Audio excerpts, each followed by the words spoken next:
আমি যতদিন বেঁচে আছি এই শেষ পর্যন্ত সরকারি টাকা আসুক আর নাইবা থাকুক, সরকারি কোনো ক্ষমতা আমার থাকুক বা নাইবা থাকুক, সরকারি কোনো ক্ষমতার কারণে আমি সরকারি টাকা পাই বা নাই পাই, ব্যক্তিগত পর্যায়ে হলেও আমি দিরাই সাল্লার মানুষের প্রাথমিক উন্নয়নের কাজ একা একা চালিয়ে যেতে চাই। সাল্লায় গিয়েছিলাম। সাল্লার দুটো বড় ইউনিয়ন, একটা বাহারা এবং হবিবপুর। রাতের বেলা মিটিং হলো মুক্তারপুরে। আমাকে লোকেরা অভিযোগ দিতেছে বর্ষার সময় কোনো শ্মশান ঘাট নাই, শুকনার সময় শ্মশান ঘাট থাকে কিন্তু বর্ষার সময় শ্মশান ঘাটটা পানিতে ডুবে যায়।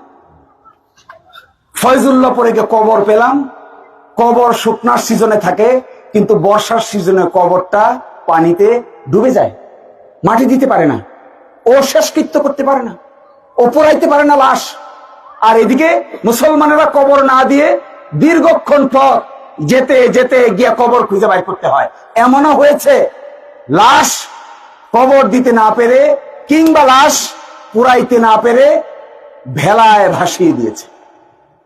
আচ্ছা বলেন, এই সমস্ত কথা শুনলে আমাদের লজ্জা হয় না, শরম লাগে না যে আমাদের একজন মৃত একটা লাশকে আমরা ভাসিয়ে দিচ্ছি? কেন? কারণ কি? আমরা কবর বানাইতে পারিনি। কারণ কি? আমরা শ্মশান ঘাট বানাইতে পারিনি। কারণ কি? আমরা শেষকৃত্য অনুষ্ঠানের জন্য একটা আবরা শ্মশান ঘাট বানাইতে পারিনি। একটা শ্মশান ঘাট বানাইতে কয় টাকা লাগে?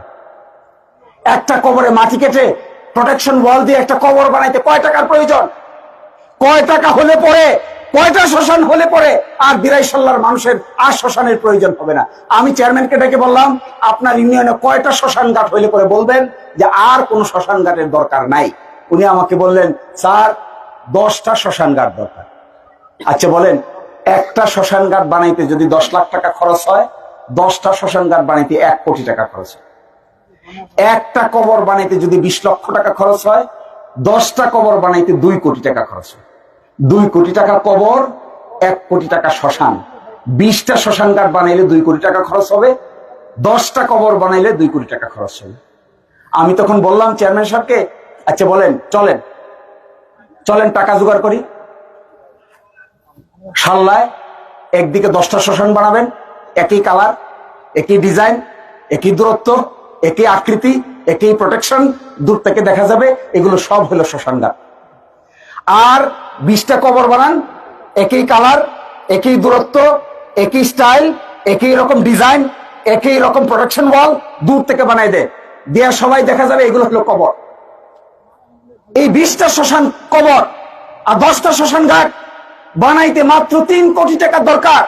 এত হাজার হাজার মানুষ বসবাস করি, 5 লক্ষ লোক বসবাস করি দিরাই সাল্লায়, অথচ 2 কোটি আর 2 কোটি 4 কোটি টাকা। এই 4 কোটি টাকা বাংলাদেশের দিরাই সাল্লার মানুষ যারা বিদেশে থাকে, যারা লন্ডনে থাকে, আমেরিকায় থাকে, সুইডেনে থাকে, যারা ফ্রান্সে থাকে, ইতালিতে থাকে, তারপরে যারা মিডল ইস্টে থাকে, তাদের কাছে যদি কোনো বিশ্বস্ত লোক ডাক দিয়ে বলে আমাদের এলাকার এই সমস্যার সমাধান করতে চাই, তোমরা ব্যক্তিগতভাবে আসো, সাহায্য করো, সহযোগিতা করো, আমার মনে হয় সরকার ছাড়াই এই 10টা শ্মশান আর 10টা কবর আমাদের এলাকার মানুষের ব্যক্তিগত টাকা দিয়েই গড়ে তুলে দেওয়া সম্ভব। কিন্তু আমরা পারি না কেন?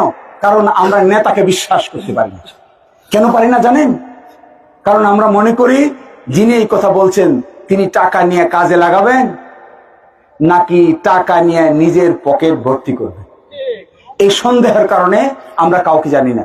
কিন্তু আমি আপনাদেরকে একটা কথা বলে যেতে চাই, আমি ইলেকশন করি আর নাইবা করি, আমি নির্বাচনে জয়ী হই আর বিজয়ী হই, যে অবস্থায় তৈরি হোক না কেন, আমি যতদিন বেঁচে আছি এই শেষ পর্যন্ত সরকারি টাকা আসুক আর নাইবা থাকুক, সরকারি কোনো ক্ষমতা আমার থাকুক বা নাইবা থাকুক, সরকারি কোনো ক্ষমতার কারণে আমি সরকারি টাকা পাই বা নাই পাই, ব্যক্তিগত পর্যায়ে হলেও আমি দিরাই সাল্লার মানুষের প্রাথমিক উন্নয়নের কাজ একা একা চালিয়ে যেতে চাই।